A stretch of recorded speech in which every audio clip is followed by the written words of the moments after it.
Welcome to the Women Who Hunt podcast, where stories from the field are shared, women in the outdoors are celebrated, and we inspire the next generation of hunters. From first-time adventures to lifelong pursuits, this is where passion and community meet. The Women Who Hunt podcast is proudly supported by Gun Traders Australia, Australia's dedicated firearms marketplace for licensed shooters and hunters. A family-owned Australian business trusted across the industry. Gun Traders brings people together through trust and connection. Here, brands don't just advertise, they belong. Now, let's get into today's episode. Welcome back to another episode of Women Who Hunt. This episode is a reminder of what this community is actually really about. I met Emma about a year ago at a Nature's Perks course, and we've stayed in touch ever since. That right there says everything about this space. People backing each other, learning together, and growing along the way. Since then, I've watched her take it all in, and now she's stepped out for her first solo hunt. Actually, not her first solo hunt, her first solo deer hunt. And she's chosen to share that experience here with us. Emma, welcome to the podcast. Thanks for being here, mate. Thank you so much for having me. I've been so looking forward to having a yarn and talking about what happened with the deer with you. So before we go to there, let's have a chat about how we met. Yes, at that awesome Nature's Perks beginner hunting weekend. Where was that? North of Brisbane. What's the place? Where do they hold them? Sorry, I'm geographically challenged. Near Blackbutt there. Yes, that's it. That's probably the best way of explaining it. Yeah, man, beautiful country there, wasn't it? It was so nice. Yeah, so obviously you and I met there. We were the only females there that weekend. So obviously immediately gravitated towards you because it was a bit overwhelming, of course. I'm so new to this as a pursuit. But the main reason I wanted to go to that course was for the butchering, and it did not disappoint. It was so good to get hands-on and learn about processing different animals, obviously the same kind of techniques and approach, whether you're kind of doing pigs or deer or goats or whatever it is, but to actually be able to get hands on the knives and on the animals and see what it was all about was invaluable. It was such a good weekend. What was your experience in hunting and all of those sorts of things before you and the butchering before you went out on that course, mate? Very limited. So I went out on my first hunt just as an observer back in March 24, so just over 2 years ago. And it was with a person that I knew through work, and I had been harassing him for the longest time, like just desperate to go out and see what it was all about. And on that trip, I obviously watched him take the deer and do the field dress, and then we carried it out together. And he did let me get hands on a bit, but that was my very first and only exposure to actually processing an animal or having anything to do with butchering.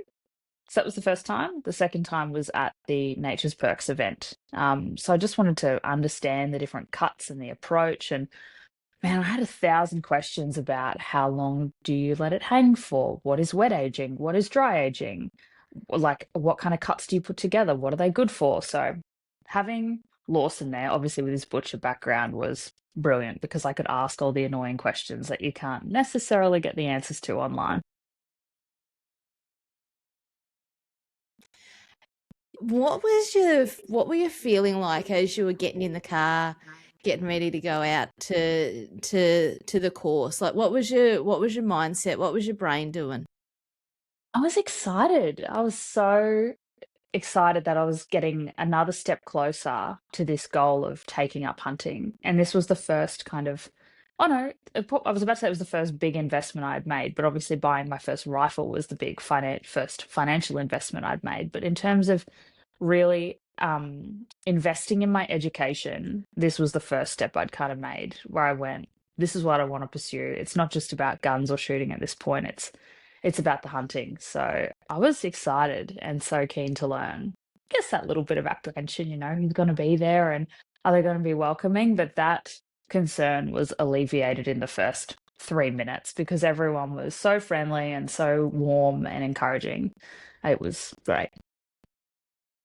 Driving down that long ass dirt driveway, I was That's probably thinking, where are we going? But it opened up into this amazing venue for the weekend. It was so nice. That's probably the thing that I quite like about the community is the community. Like you go in these events and people are welcoming you and everyone's pretty open and wants to have a chat and wants to know what brought you here and share what brought them here and all of that sort of stuff. Which is what I quite like about those sorts of events. Yeah, absolutely. I mean, when you walk into a party and you've got to make small talk with people, you think, geez, I hope I can find some common ground with these folks to make it go along a bit smoother. But at events like this, immediately you've got something in common. There's so many things you want to talk about. We all share the same passion. That definitely makes it easy. 100%. I guess, and And also being a so you've been beginner taught you event. Sorry, also being a beginner event, everyone's on a exactly. similar level. So wasn't any, I guess, sense of intimidation I might have felt. If, I shouldn't have felt it because everyone was just beautiful and around the same level of capability. And I was just about to say, yeah, it's nice to have that beginner kind of bandwidth and know that everyone's kind of at the same level.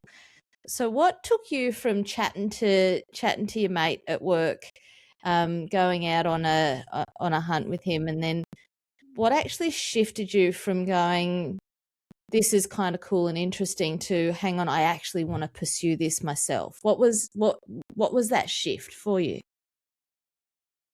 I think it was just being around it and experiencing it for the first time and knowing I can do this. Because there's always that apprehension, I'd never seen. I mean, I've come from an animal control background, so I had seen animals being euthanized and things like that through the course of my career, but I'd never seen one, I guess, being butchered is a completely different thing, right? But I guess seeing it happen, I was thinking, how will I feel watching an animal being taken and then broken down in a paddock and things like that. But after I saw it, and I went, I feel as comfortable with this as you can, I suppose.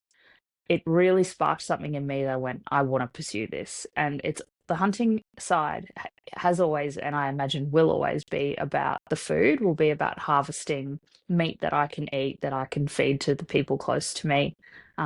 It's the same reason that I took up crabbing and got a tinny so I could go fishing. It was always about gathering food.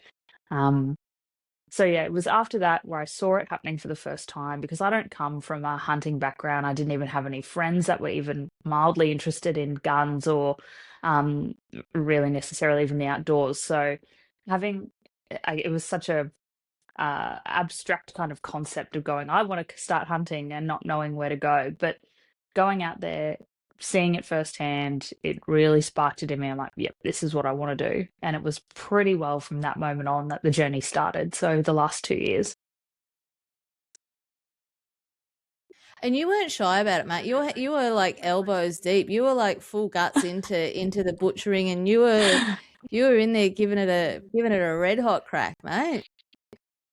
It's exactly the same with the fishing and the crabbing and all the things. Straight in there, fingers in the bucket with the bait. That part of that chromosome must be missing where things gross me out. I just want to get in there and get involved. And geez, don't you need to? Once you start field dressing something, that's a whole different experience. You can't be too squeamish when that's going on. It's almost like you've kind of you just flick into this mindset that you've just got to get this done, right? Like and it's so different from the fishing. And I want to talk about your crabbing because I just watched a reel on Instagram that made me so hungry. I want to talk to you about your crab recipe in a minute. Sure. But with your field dressing with a deer or a goat or whatever, it's so different to fishing because like you fish, it's cold and it's slimy and it's scaly and it's all of that sort of stuff. Whereas when you're field dressing an animal, it's still warm, and there's other textures and whatnot that you don't actually. I wasn't expecting until the first time I kind of jumped in and started doing it. Were you a bit the same? Yeah, it's a whole different experience, isn't it, when you're handling a warm-blooded animal, another mammal. It's a completely different experience. And something that I was thinking about when I was field dressing this deer was that there's such a clear delineation in time where it goes from being a living creature that was laying on the ground, and you get to a certain point in the gutting process where it stops being this living animal and it starts being food. I don't know, there's something in my mind, I guess, where I guess when you finish gutting it and whatnot, you're looking at it more like a food source rather than the animal that was just walking around the paddock. The very first time I went out on a hunt with that colleague of mine, and he'd taken the shot, and we walked down the valley and came over to the deer, and it was a very good shot, but it wasn't, the animal hadn't completely expired by the time we got over there. And I remember feeling this, oh my gosh, because it was still, it hadn't expired yet. And, he slit the throat and then it was done. And you can, watching the animal kind of move on. Yeah, it was a really interesting experience. I guess it's one you could probably explain it 100 times, but until you've seen it and experienced it and been there, it's one that really brings on respect for the animal and respect for what's just happened, and gratitude for the fact you're about to harvest what was, until moments ago, a living creature. And yeah, it's certainly not something you experience when, I don't anyway, with, something out of the ocean. There's that real degree of separation. But with mammals, it's a real different experience. It's completely different, hey? Mm-hmm. Yeah, very much. I guess we're so much closer to them. It's a much more intimate kind of experience. Yes. Now, before we move on to the goats, you're gonna have to tell us about the crab recipe that you posted on Insta the other day. Was that my dinner last night? That was amazing. Oh yeah, those crispy crab rangoon rolls. Oh, the effort is absolutely worth it. I mean, a lot of folks will just get a mud crab and boil it and eat it cold or warm, whatever you prefer. And there's nothing wrong with that. Mud crab sings on its own. It's a beautiful meat. It's just divine flavor. But if you can go to the effort of picking the meat out of the shell, there are so many lush recipes that you can create with it. And look, you're going to have to pick it out of the shell at one point anyway to eat it. So go to the effort then. You can do some pretty bloody incredible things with crab. I love it. You're listening to the Women Who Hunt podcast, proudly supported by Brackenwear, Australian-made hunting apparel for real hunters who live and breathe the outdoors. You've probably seen me wearing my Brackenwear gear. It's tough, breathable, and built for Aussie conditions. Right now you can grab 15% off your next order at brackenwear.com.au. Just use the code GTA15 at checkout. Brackenwear, the endless pursuit. All right, let's get back to the show. Yeah, hot tip, if you all haven't seen it, you need to follow Emma and you need to watch her crab dinner video from was it yesterday? So the 4th of May? Yep, so I went down to Woolite for the weekend. Oh, it was so good. Went down to Woolite for the weekend camping for the long weekend, and there's a beautiful Woolite river system there, and yeah, she was pretty abundant. We got a good catch out of there. So good. Mm-hmm. So let's switch back to the task at hand of what I actually invited you on the podcast for. Now that I've talked to you about your crab cooking skills, talk me through. So you've gone out to the Nature's Perks course. You've done that. You've got involved. What was your next step after that? A few months after that course, while it was still fresh in my mind, I went out to a property with the intention of taking a goat. The long-term goal was always to go after a deer, but I thought I want to put these new butchering skills to hand. And this property where I was going, it has quite an abundant feral goat population. So I thought that's a good place to start. And it's a bit smaller, you know. So if something goes wrong, God forbid, with puncturing the gut or the bladder or something, you know, it's not quite as disastrous or such a bad experience. So about 2 or 3 months after the Nature's Perks course, I went out to that property, and I just went out on foot and I started practicing stalking, started practicing following the herd. And these goats are particularly skittish. Some goats I know in certain places you can get so close you could throw a rock at them, but these ones are far more wary.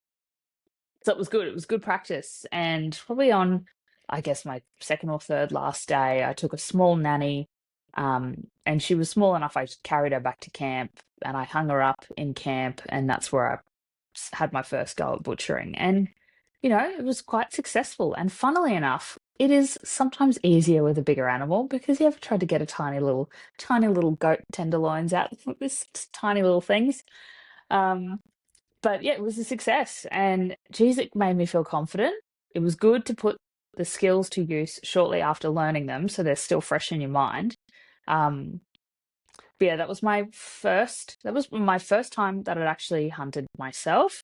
And yeah, I guess, yeah, I would say the first time I was an observer, the second time was when I got that goat, and that was my first go at butchering. So what was so talk us through. So you decided that you were going to do goats. I started on goats as well, and that was Hmm. purely because I'd been told that they're easier to stalk in on and all of that sort of stuff. Very similar reasons to why you've chosen goats. Hmm. Talk me through. So it was a couple of days into the hunt before you actually got one in your sights. Is that right? I was looking at them every day, but I was out at that property for probably 6 days, and it was much the same as my most recent experience, that I thought I don't want to butcher it on day one and then it's sitting in an esky on ice for so many days. So I used the first couple of days just to get familiar with the property, just to look around, um, and yeah, find which herd obviously I wanted to approach. And then it was further towards the end of the trip that I actually took one. I was lucky enough there was at that time a lot of goats on that property. They've since dwindled considerably for drought and various other reasons, but at that time there was an abundance. Although not that difficult, not that easy to get to, because it adjoins a public dam, this property, and the goats all love to hang around down at the obviously where the dam is, and that's all open. And this is a dam where people do recreational fishing, and it's, you know, obviously very frowned upon to be firing towards a dam where the fishermen are. So I kind of had to walk around in the bush and look for them when they weren't down there, because I don't know, maybe it's a behavioral thing with goats. These particular ones, anyway, have learnt that it's kind of safe to hide in plain sight, way out in the open where they can see everything that's going to come to them. And then over night time, they move up into the cover. What was something on that first couple of days where it was just you out there, and you generally take your fur baby with you as well, yeah? Hmm. Yeah, and that trip was the first time he'd ever heard a gun go off. So I was just playing around at camp with the 22, shooting some cans for fun. And I thought this is a good time to expose him to it. And he was just staying at camp at that time, and I always thought, God, I'd love to get him to a point. This is my Rottweiler Rick, who's very much just a pet and not a working line Rottie at all. Um, but I thought I'd love to get him exposed, and I got him exposed to 22, and he didn't even flinch. He was just laying beside me, zero concerns in the world, which I thought, oh God, this is so good. This is such a good sign. But on that trip, I didn't take him out with me when I was out looking for any goats. He was very interested once I'd brought it back to camp, though, and I don't think I've ever seen him be quite so focused and interested in what I was doing, probably because I was gutting it. Here's a bit for you, mate. A little bit more. Here's a bit for you. Um, yeah, so he enjoyed the process very much. But on this next trip where I went out for the deer, he was with me on every single walkout, every single stalk, and it was just it was honestly a dream No. come true. It was so good. I couldn't have asked for him to have done better. So good. And when Mm. you're out there for the first time with your first goat hunt, what were some of the things that surprised you that you weren't expecting? particularly those first couple of days before you'd actually harvest a goat? Oh, what was I not expecting? The biggest thing that surprised me was when I actually took the shot. When I took the shot of that goat, the moments leading up to it, when I was just there, because I'd really taken the time to follow this particular herd for quite some time and waited until I'd gotten into a really good position with a good vantage point, a nice big rock to lean on. Um, I was really calm just watching them through the scope, looking at the whole herd, deciding which one to take. And that is the beauty of really taking your time and actually hunting a herd, where you've got the advantage and you can be very calm and very considered in what animal you're going to take. I mean, have witnessed previously people doing like spotlighting and more frantic approaches to, when animals are already on the run away from you, and it's just that really high energy that kind of makes me feel a bit ooh, like under pressure. So when it's very calm and you've taken Yeah. the time to set up, that's definitely it for me. I want to be very relaxed in the moment. So I was feeling that way, very relaxed, looking at the goat, decided which one I was going to take. And when I did let the shot off and it expired straight away, fell down in the grass, I had this huge surge of adrenaline, which surprised me immensely, just that body reaction. I guess it was Mm. knowing that I'd just taken my first goat. Maybe it was because it was the first time I'd shot the 223 without hearing protection on. Maybe it was a mix of all the things, but I think it was just the anticipation and then the whoa, it's just happened, all the build up. So that was something that definitely surprised me, my body's reaction to the experience and the excitement walking over there. It's very, very, it's a contrasting experience, isn't it? Like, you've got to be so calm in the moment, but then it's almost like your body kind of, it's like that, like you were just saying, it's that adrenaline surge that you've got absolutely no control over. Like, you've just been in this cool, controlled, calm environment, and you've kind of had that calculated decision of what you're going to be doing. And then your body kind of takes over and it's like, whoa, okay, what's happening now here? Mhm. Yeah, it really surprised me. Um, yeah, I'm normally a pretty like calm and collected person, but yeah, it was a surprise. And now I'm anticipating it, so I can be a bit more prepared. But in terms of Yeah. things that surprised me, I think that was the biggest one. Obviously, I've felt prepared because I'm someone who does over prepare. I went to the butchering course and I'd watched so many how to break down a goat videos and all these kind of things. So there wasn't anything that kind of shocked me too much. Um, Other than probably how hard it was to get the rope over the tree branch. After that, I was like, definitely investing in a pulley. I mean, it was easy to get it over, but then the friction between the rope on the tree branch. Like, this goat is not that heavy. Why is this so hard? Now I either use the car to pull it up or use a pulley. Work smarter. You learn So these things along the what way. do you do differently now that you've learned that? Now that I've learnt that, I use the car. Oh my days. Rope goes over, one end on the animal, and the car does the hard pulling. I'm not going to stand there swinging off it like Tarzan again.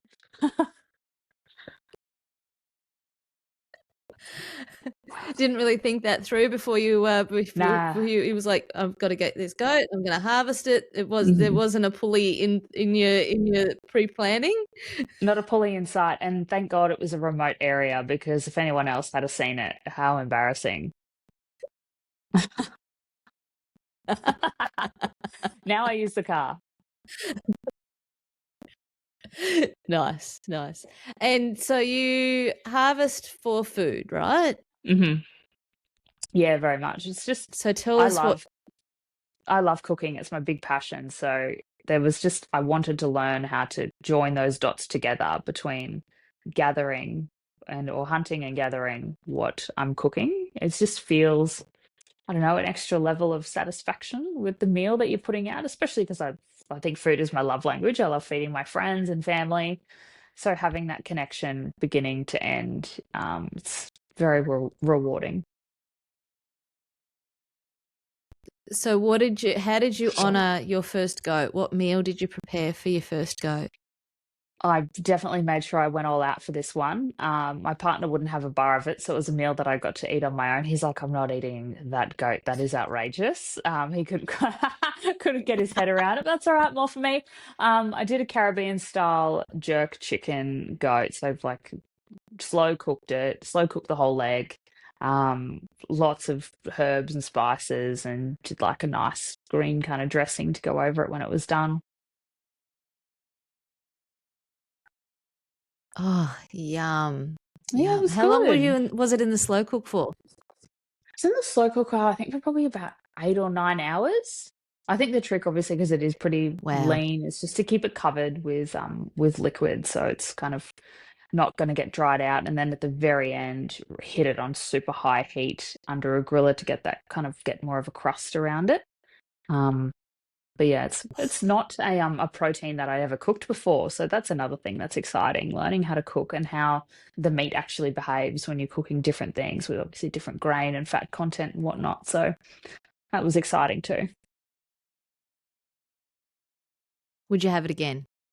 Definitely. Oh, definitely. Even though the back straps were so little, I ended up crumbing them. So kind of cutting them into sections and crumbing them and just had them with like a spicy mayo, like little, almost like little crumb dippers. Yum. And God, it was good. It was so Yep. juicy and tender. I kind of like shallow fried it. It was surprising. It was very good. So yeah, I would absolutely do it again.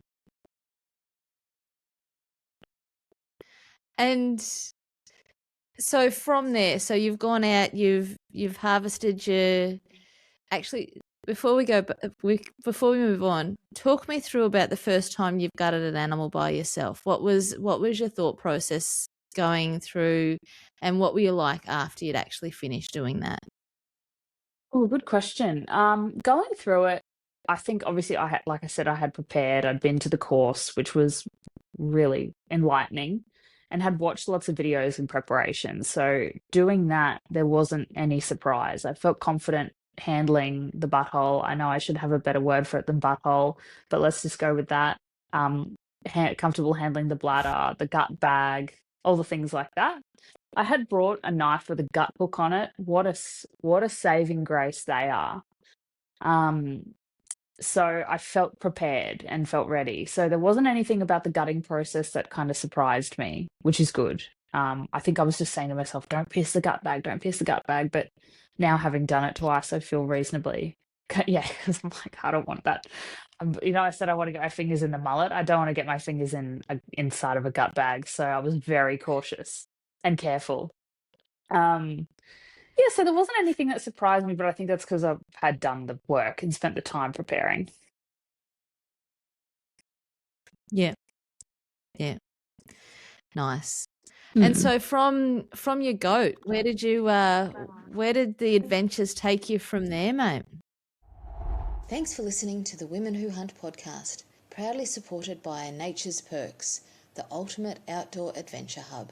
Nature's Perks helped us take our hunting to the next level, and they can do the same for you, helping you grow your skills and confidence in the great outdoors. Become a member today at naturesperks.com.au and unlock exclusive benefits, fortnightly prize draws, guided hunts, fishing charters, and special discounts. Nature's Perks, where the wild side of life rewards you. All right, let's get back to the show. There, I obviously started getting more serious about the idea, and I knew it was time to upgrade to a higher caliber. So I was very lucky in December. I got What'd the you go with? new. I got in December. It's so nice. I got the Ruger Gen 2 Predator in the 6.5. And it's just beautiful. It's got like the synthetic stock. It's kind of a green color with this gold speckle, and it's got a 22-inch. I'd almost call it like a bronze color, a bronze barrel. Uh, what do they call it? It's not the rifling. It's on the outside. It's kind of like hollowed out on the outside of the barrel. I can't remember what the name is Like for your it. fluting? Yeah, that's it. It's got a fluted barrel. So It's lightweight, it's super comfortable, it's got the adjustable stock. So being a typical woman, I've got quite short arms. So having that adjustability, man, I've immediately picked it up and went, I feel so comfortable with this. Chalk and cheese from the 223 Taipan to the Ruger, it just felt right. So then I got that in December, and I spent the next few months setting that up. And I went with the whole buy once, cry once approach. So I got the Hick Micro Day Night digital scope that I wanted for it, which is absolutely incredible. I got a thermal monocular. I put the good bipod on. I really spent the time setting it up and getting it to exactly how I wanted it. Because obviously by this point, it is far in, I went, this is absolutely what I want to pursue and I want to do it right. So I got the good gear that feels really comfortable. So from December, I then spent until April setting it up and putting all the things on it that I wanted. And then went and did some range time with it just to get comfortable and get, because you also got to get used to the scope being a digital scope. It's such a different ball game. It's got all these different features and things. It's like a computer stuck on there. So you've got to get used to not just the rifle, but also the operation of the scope. So spent a bit of time on that. And then I was like, I'm ready. It's time to get out there. And so 2 weeks ago, I went out on my went out looking for my deer. So, and I know that this has been a long time in the making for you. I know that you started out wanting to get a deer. First question is, were you successful? Yes. And what species of deer were you targeting? It was a fallow. She's a pure white fallow. Oh. I probably put her maybe 70 kilos. So not huge, but just the perfect size for me to be able to break down on my own. And I got so much meat off it. So many beautiful cuts of meat. And considering the drought-like conditions out there, I was hunting on a property out at Texas, Queensland, which for anybody who doesn't know the area is probably about an hour southwest of Stanthorpe. It's kind of right near the Queensland-New South Wales border. Very, very dry and kind of arid conditions out there at the moment, but surprisingly, the deer was very healthy, and I did see quite a few others while I was out there, and they were all looking quite well. So yes, I did get her, and I was very fortunate the trip. I had set aside a week out there because I had it in my mind. I was like, just temper your expectations. You might see nothing. I hadn't seen any deer on that property. I'd just been told that they were there. So I thought just set your expectations early that you might just be going out doing what you told me once was called kind of armed hiking or hiking with a rifle. So I was kind of thinking to myself, just set your expectations. You might not see anything. And I'd spent so much time in the lead up to that trip looking at topo maps, looking at water sources, assessing the landscape as to where they might be moving, um, trying to really put myself in a position that utilize those 7 days the best I could. So I got out there on the Friday early afternoon and set up camp, and then the first thing the next morning on that Saturday morning, I got up at probably 4:30 and had on my gear and got the dog ready, and we went to this paddock that I'd been spending weeks obsessively looking at maps and at topo maps for, and had planned where I was going to park, and it was like a full bloody stealth operation the way I had obsessively poured over it.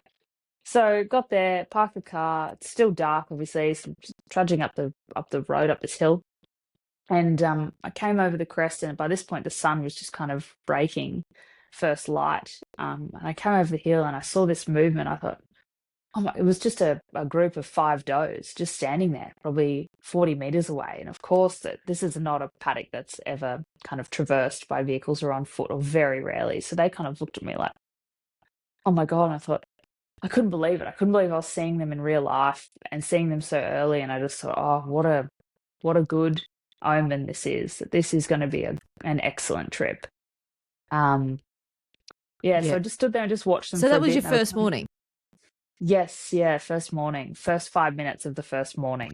And I just Oh, thought, wow. oh, hallelujah. So it was almost like the pressure that I've been putting on myself was alleviated. I was like, there's obviously plenty of activity here. It's going to be all right. And it was all right. I carried on down the road on that same morning, another 100 meters, and I looked down into this valley on the right, and I saw this black figure moving down there. So of course I get the binos up, and it's a boar just on his own. So I thought, oh, this is too good. So um, it was not really any cover. It was just an open paddock, so we just moved really slowly, and my dog was amazing. He just stayed behind and stayed quiet. And we just moved in ever so slowly. And I think this pig was just sunning himself. And he obviously felt very comfortable because there's not really any foot traffic going through this area. So he was just sunning himself, not really a care in the world. And I was able to get in really close, like unusually close. And I had the 223 at that time. And yeah, that was my first pig that I took. So I'd seen deer and then I took a pig and I was absolutely chuffed. I was thrilled. So I thought, oh, the pressure's off. It's So going to be good.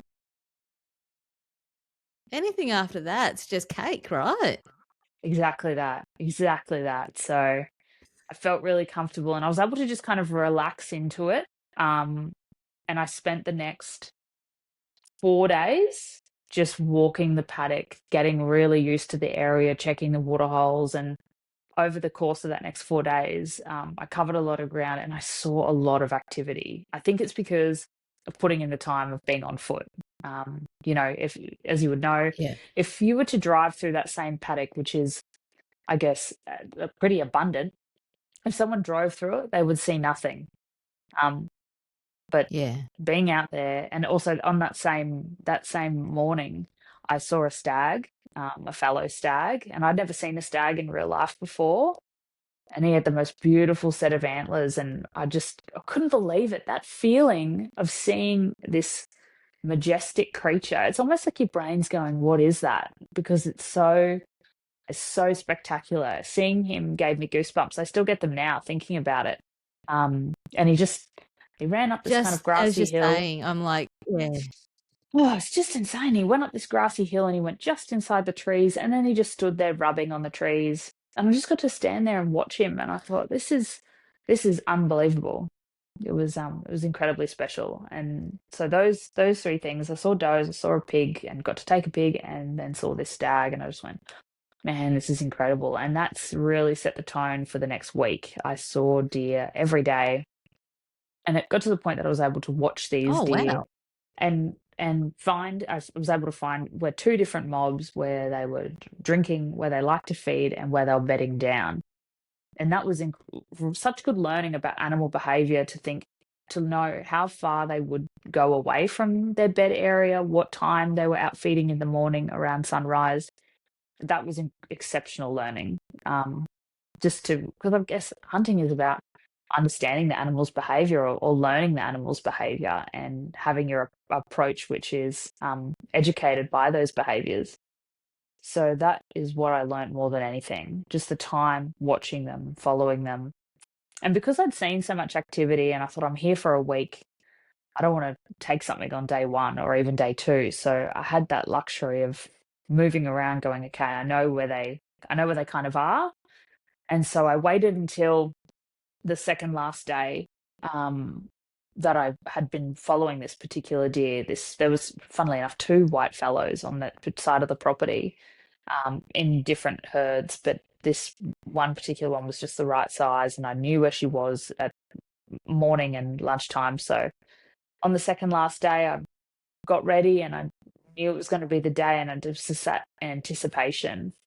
And it was good. I felt like even though I'd done all that preparation, I was grateful that on the morning of, she made me earn it, and she was many hills over, the furthest she had been away from the bedding area. So it felt right, Wow. I felt like I actually had to work for it that morning, and I took my time. I really took my time and got in nice and close to her, um, and took the shot. And yeah, it was a good feeling. It was a good feeling, all that planning and Why preparation. had come together, and it felt really good. Why did you choose her? Probably behavioral pattern. I knew where she was in the morning. I was really hoping to be able to take an afternoon shot and hang and then butcher in the morning, but I really struggled to catch up with them late afternoon before sunset. I don't know what they were up to, but I was not seeing her or this particular herd. And the reason I wanted her is for size, for predictability of movement. Where she was bedding down wasn't an unreasonable walk from the nearest road, so I knew I'd be able to carry her out on my own. Yeah, and it just, this might sound a bit woo-woo, but of all the deer that I saw over that week, I just felt like that's the right one. That was her? Yeah. Yeah, and it's not really something you Yeah. can kind of explain, is it? I guess once you get in that headspace of being so connected with the landscape and looking at these animals, I just went, there, that's the right one. Which is what a fortunate And position it to is be at in, that and connection. to be able to choose. I understand that is a position of absolute privilege, because sometimes you might be lucky to see one or have the opportunity to take one. So to be able to observe so many, I was extremely fortunate. And so talk us through, so you're out that morning, she's made you work for it. So Mhm. talk us through the shot.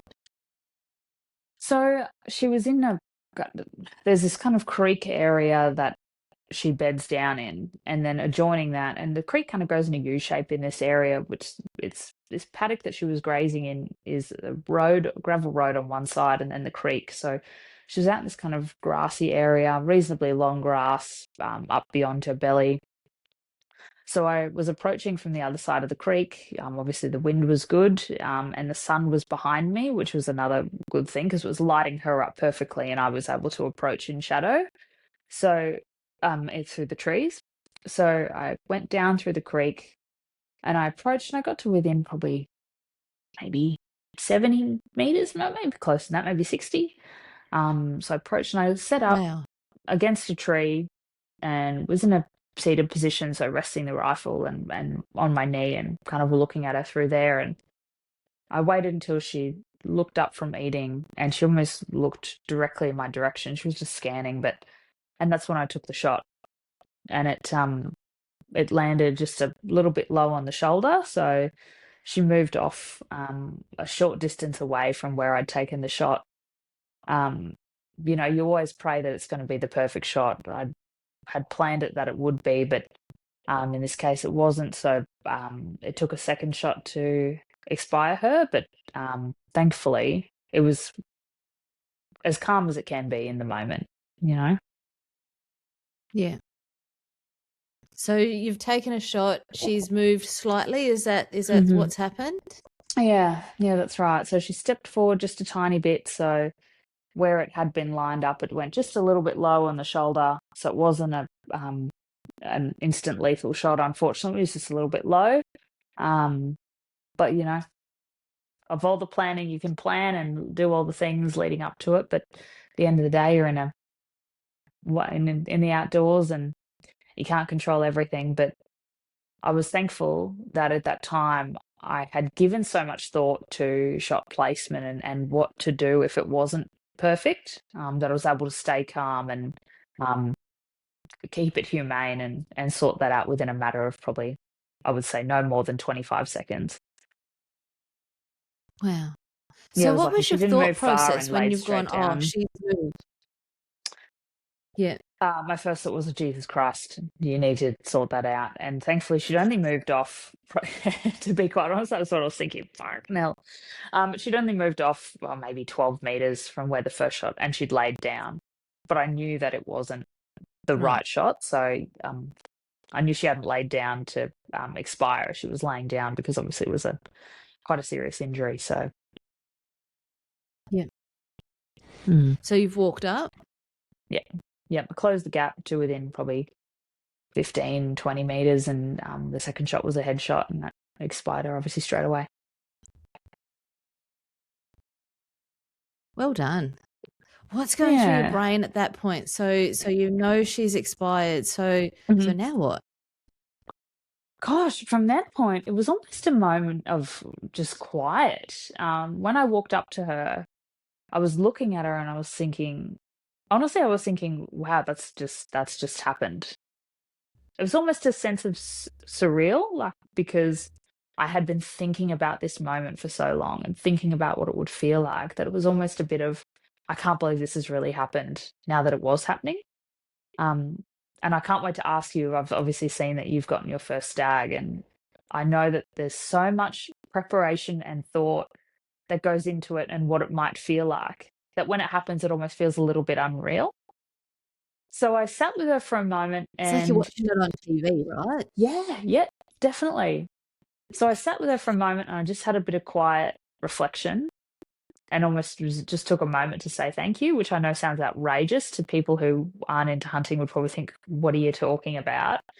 But it was almost, I was grateful for the life that I had just taken and how that was now going to sustain me, that sense of reverence and appreciation. Um, yeah. And then I just thought, well, now I best get to doing the gutting. But I did sit with her for a few moments and just felt grateful and proud. There's a lot of good feelings. There's a connection, I think. And I always find it really tricky to try and articulate because, and you said it earlier, there's like this moment in between that it was an animal in a field and now it's food. Mm-hmm. And I'm always so blessed and so grateful to be part of that transition moment. It just gives me goosebumps just thinking about the fact that this animal has just given its life so that I can have food, and it's really just about honoring that animal and the life that animal has now given to me and my family and my friends who I will feed from that animal. But it's being in that moment, and it's like a little bubble that it's just, I don't know, it's just you and the animal, and it's just like it's an exhale or something. I can't actually articulate what it is. Yeah, it's so difficult to try and put into words, but in that moment that I was there, obviously with her, and I was just thinking about what had just happened, and I was so grateful to just to be able to. This sounds probably a bit selfish, but just to be able to have that just for myself, and I felt such a connection to the environment, to her, to what I had been working towards, to what I was about to do with her. Yeah, it was such a special moment. It would be difficult to explain to anyone how it feels who hasn't experienced it before. Um, I probably wouldn't even try, but I felt really connected to the environment and to the moment. Felt very present in that moment, Yeah. which is very difficult in modern day times. We've You always got can't not be. a million different things going on, but I was just right there at that moment in time. Yeah. Yeah. Mm. So at what point in your journey were you like, do you know what? If someone asks me my story, I'm proud to say that I am a hunter. You know what? Up until this most recent trip, when obviously I got the deer, I probably would have used language like, "Oh, I'm interested in hunting," or "I'm learning to hunt." Whereas now that I've done this and achieved this, I think I would be proud and comfortable to say I'm a hunter because You were definitely a hunter, sister. I feel like I've earned my stripes now. I've put the time in and I've achieved it. So now I think now is the time in the journey that I feel comfortable to say, not just I'm into hunting, kind of hiding behind that disassociation. Now I say I'm a hunter. It sounds really cool. Yeah. Yeah. And if someone was watching your journey from the sidelines, what would you want them to learn from you, mate? Oh, probably that it's okay to just be a beginner and to be a beginner or a novice for as long as you need to be at anything, whether it's hunting, because I was certainly for a long time, or any pursuit. 2 years ago when I thought, "Oh, I wanna get my gun license, but I can't do it for another 6 months, and then, I need to save up for my first rifle, that'll be another 6 months." And then I think, well, the time's gonna pass anyway. So to anyone who's thinking about pursuing hunting or anything else that's gonna take time, just don't let the passage of time be a turn off. Just start, because the time is gonna pass anyway. You might as well do it doing what you wanna do. That is so, yeah, that's kind of hit home for me, is the time's going to pass anyway. So you may as well be doing something that you want to pursue in that time. Mhm. Yep, and doesn't matter how long it takes to get there. Every day, just do another little step. One step forward, 1%. That's it. So, and what does it mean for you being a strong woman in this space? For me, being strong is about being capable and about being self-reliant. I feel strong when I feel like I can really take care of myself and do things myself. So for me, it was being able to go out on my own, to be able to take my own animal, clean and prepare my own rifle, dress my own animal. So for me, it's about being self-reliant and being capable. And if I ever feel there's a knowledge gap, I've tried to fill that. Knowing that I can do things on my own is what makes me feel strong. Not necessarily doing it well, but having a crack and doing it is what makes me feel strong. So anyone who's interested, I would absolutely recommend people give a solo trip a go, even if it's just a one solo camping trip. Yeah, that's what makes me feel strong. Yeah. Yeah, it's the solo stuff changes the dynamics, hey. Mm. Yeah, it really does. It's such a rewarding feeling at the end, being like, I did that. I did that. I didn't have to rely on anyone. I did it all on my own, and that is a real Yeah. sense of reward. And when people think of, because we've just established that you are going to announce yourself as a hunter, because you have definitely earned those stripes. Thank What you. do you want people to think when they think women who hunt?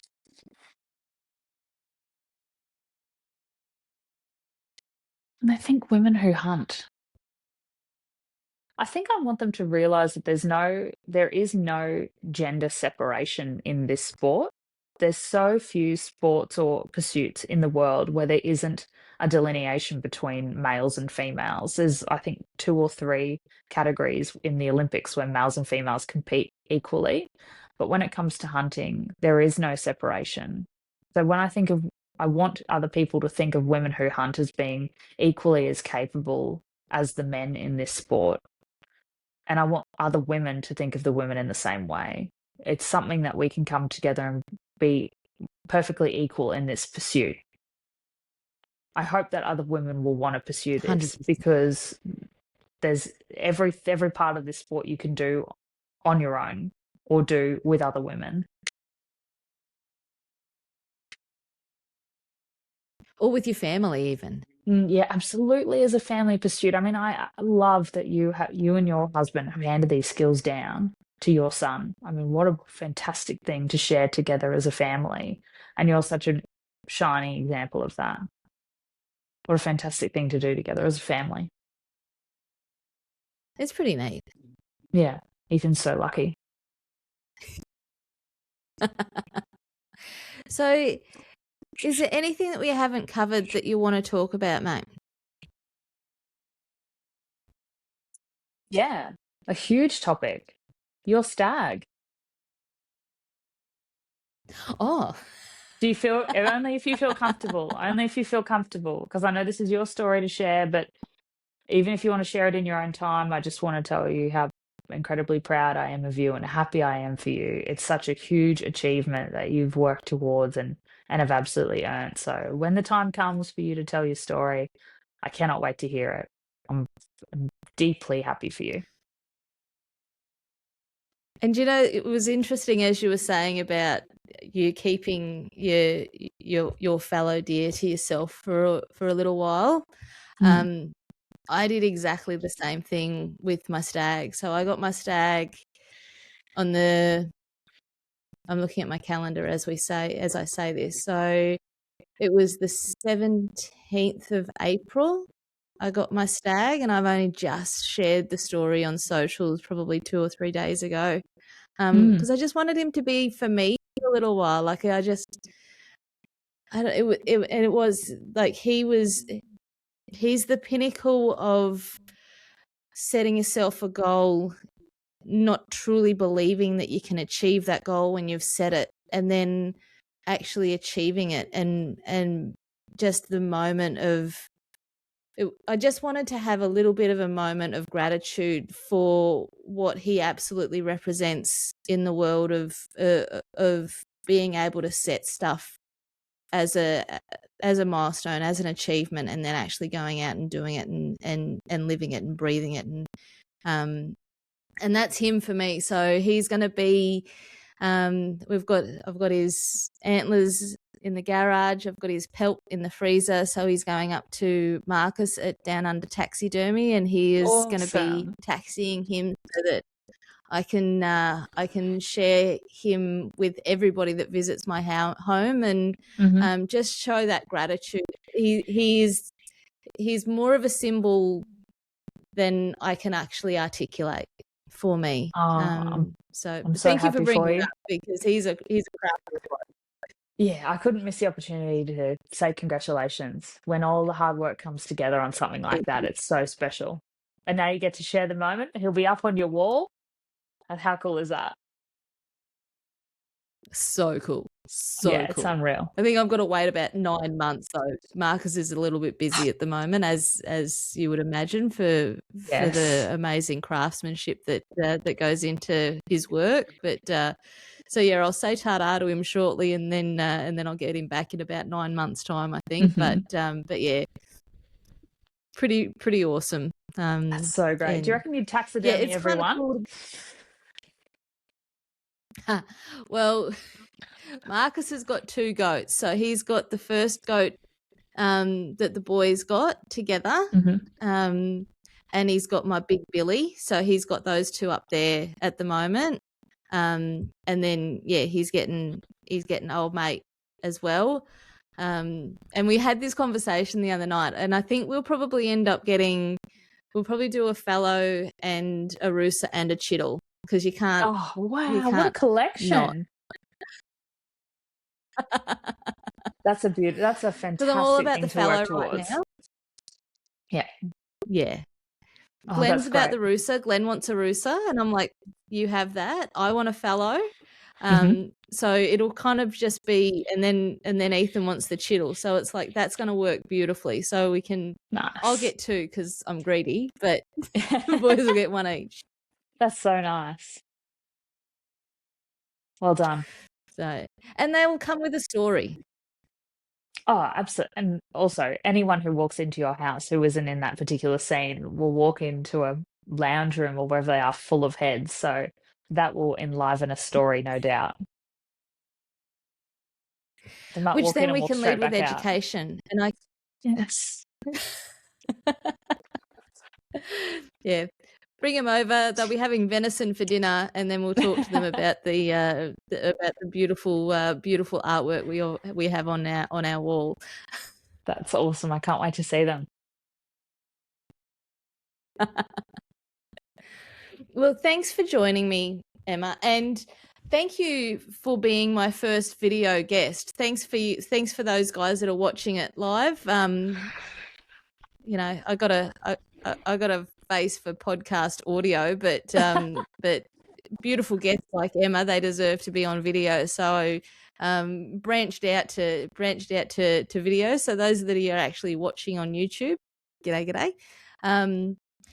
So yes, thank you jumping on the podcast. We've been trying to work on it for a little while, so thank you, and thank you for being my first video guest. I really appreciate it, mate. Thank you so much for having me. I've been so looking forward to just having a yap. Who doesn't want to sit down and talk about hunting? So thank you for having me.